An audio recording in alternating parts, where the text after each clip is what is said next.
अस्सलामुअलैकुम। Doctor Mohammad Faisal Shahzad, orthotist and prosthetist. माजूरी अब मजबूरी नहीं। आपके अपने शहर ज़िला लिया में सहारा रिहैबिलिटेशन सेंटर के नाम से इदारे का इफ्तिताह हो चुका है। चौक आज़म में भी इंशाल्लाह हर हफ्ता इतवार आपको इसकी सहूलत मुयस्सर होगी। तो चलते हैं आज के हम अपने टॉपिक की तरफ। आज का जो हमारा टॉपिक है वो फुट के फिंगर्स हैं, उनकी 3 डिजीज़ के बारे में है। हेमाटो, क्लाटो और मैलेट फिंगर। ये 3 डिजीज़ हैं फुट के फिंगर्स की, जिसको हम आज डिस्कस करेंगे। ये तीनों डिजीज़ आपस में मिलती जुलती हैं। इनकी काजेज़, इनके सिम्टम्स और इनकी ट्रीटमेंट भी आपस में मिलती जुलती हैं। सबसे पहले हम बात करते हैं हेमाटो की। हेमाटो के अंदर आपकी जो लेट्स सपोज ये हमारे पाँव की फिंगर है, सपोज करते हैं, तो आपके पाँव का जो दरमियानी हिस्सा और जो नीचे वाले पाँव की फिंगर्स का, उंगली का जो दरमियानी हिस्सा और जो नीचे वाला हिस्सा होता है, ये बेंड कर जाता है, ये यूं बेंड कर जाता है। और जो नीचे वाला हिस्सा होता है वो हल्का सा सीधा हो जाता है, ये वाला बेंड कर जाता है और ये सीधा हो जाता है। अगर हम इसकी एनाटॉमी की बात करें, एक्सरे की बात करें, तो इसके अंदर 3 जॉइंट्स होते हैं। जो पहला जॉइंट्स होता है फिंगर्स का, उसे हम कहते हैं मेटाटार्सल फेरेंजियल जॉइंट्स, और जो दूसरे नंबर पर है उसे हम कहते हैं प्रॉक्सिमल इंटरफेरेंजियल जॉइंट्स, और जो लास्ट पे हम इसे कहते हैं डिस्टल इंटरफेरेंजियल जॉइंट्स। तो जब ये डिजीज़ होती है, जब हेमाटो डिजीज़ होती है, तो उसके अंदर जो आपका ये प्रॉक्सिमल इंटरफेरेंजियल जॉइंट है, ये आपका बेंड कर जाता है, फ्लेक्स कर जाता है। जो आपका मेटाटार्सल है ये एक्सटेंड पोजीशन में रहता है, और जो आपका प्रॉक्सिमल है ये बेंड कर जाता है, और जो आपका डिस्टल जॉइंट है वो हल्का सा एक्सटेंड कर जाता है। इस जो ये कंडीशन हो जाती है, इस कंडीशन को क्या कहते हैं? हेमाटो कहते हैं।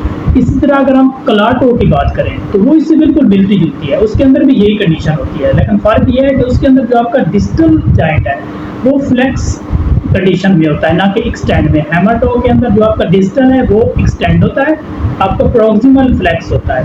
लेकिन क्लाटो के अंदर आपका जो मेटाटार्सल है ये एक्सटेंड होता है, बाकी ये दोनों क्या होते हैं? फ्लेक्स होते हैं। इस तरह ये नीचे मुड़ जाती हैं। ये आपका क्या हो जाता है? क्लाटो। ऐसी कंडीशन को हम क्लाटो कहते हैं। लास्ट पे आता है मैलेट फिंगर। मैलेट फिंगर के अंदर आपका मेटाटार्सल, प्रॉक्सिमल, ये दोनों एक्सटेंड होते हैं। जो ये आपका नीचे वाला डिस्टल होता है ये नीचे मुड़ जाता है, ये जो नीचे फ्लेक्स कर जाता है। इस कंडीशन को हम क्या कहते हैं? मैलेट फिंगर कहते हैं।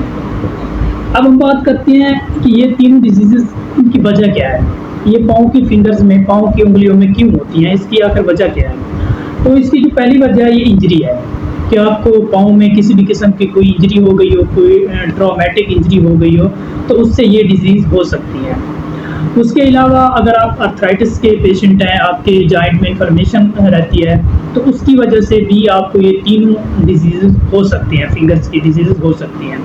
अगर आपके पाँव की जो आर्च होती है, ये वाली जो पाँव नीचे होता है, ये वाली आर्च होती है, अगर ये आपकी बहुत ज़्यादा बनी हुई है, अगर आपके पाँव की हाई आर्च है, तो उसकी वजह से भी आपके फिंगर्स के ऊपर जो प्रेशर होता है वो ज़्यादा पड़ता है।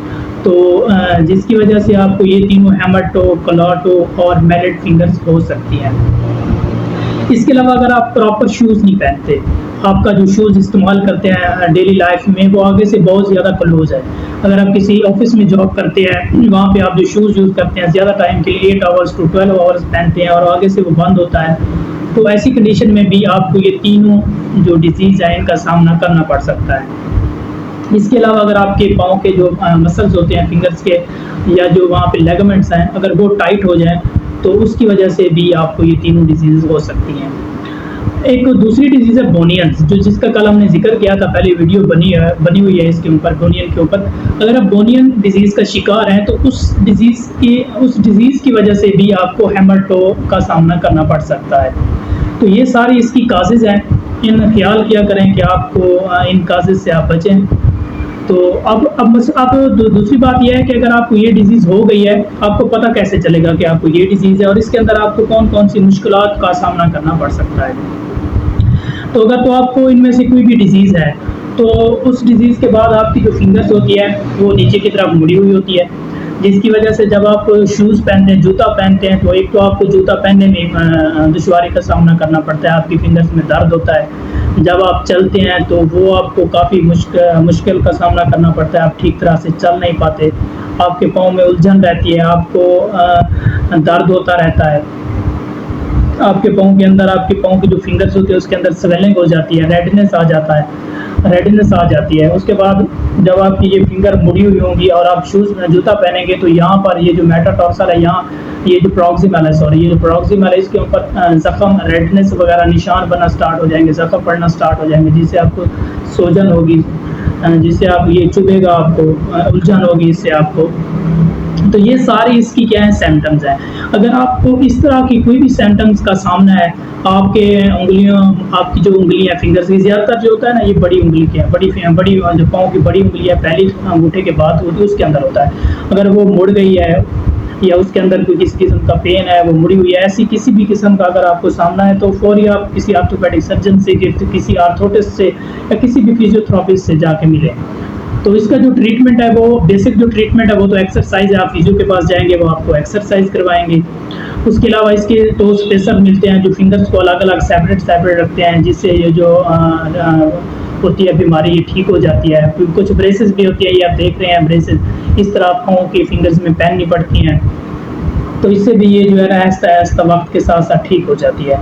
अगर ये बहुत ज़्यादा कॉम्प्लिकेटेड हो जाए, आप शुरू के अंदर इसका ट्रीटमेंट नहीं करते, आप सुस्ती करते हैं और कहते हैं कि ये खुद ही ठीक हो जाएगी, और ये ठीक नहीं होती, ये बहुत ज़्यादा कॉम्प्लिकेटेड हो जाती है, तो उसके बाद जो इसका ट्रीटमेंट है वो फिर सर्जरी होता है। तो कोशिश करें सर्जरी से बचें। अगर आपको इनमें से किसी भी किस्म, इनमें से जितने भी मैंने आपको अलामात बताई हैं, अगर आप में इन अलामात में से कोई भी अलामात आपकी फिंगर्स में आती है तो शुरू के अंदर ही आप किसी ऑर्थोपेडिक सर्जन, किसी आर्थोटिस्ट से या किसी भी फिजियोथेरेपिस्ट से जाके मिलें और इसका इलाज करें। शुक्रिया।